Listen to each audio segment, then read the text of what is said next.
Bismillahirrahmanirrahim. In the name of Allah, the most beneficent and the most merciful. Assalamu alaikum to all great people out there. I am Hafsa Kamar and today the topic of our discussion is corruption in Pakistan, as we all know. Anguish and pain, destruction and blame. First to lie, fastest to die. Corruption the mistake, a second fast or late. I walk down the streets of my city and all I find there are men as cold and frail as the dead. Women screaming voicelessly on their beds and children playing with their lives high up the stakes. While the wealthy and the rich enjoy their lives, their rights and their breath.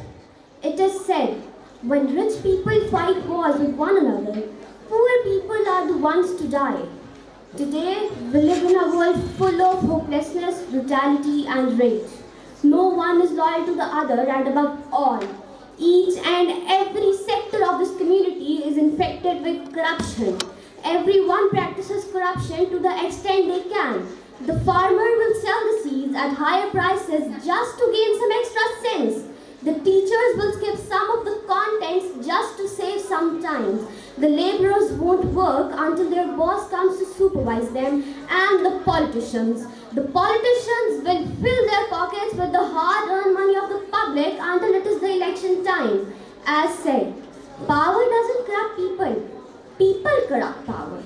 Now, the world is standing on the verge of destruction.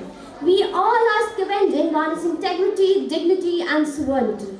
Money and power have ruled the men forever, and now nothing can be done without using a back door because things are going down a very, very bad route, at the end of which there is nothing but devastation.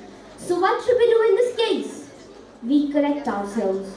We swear never ever to take part in any kind of corruption, and believe me, if you change today, the world will follow you tomorrow. Corruption,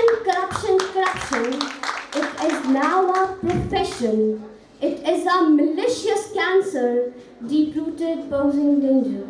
We only talk and inquire as if we have no desire.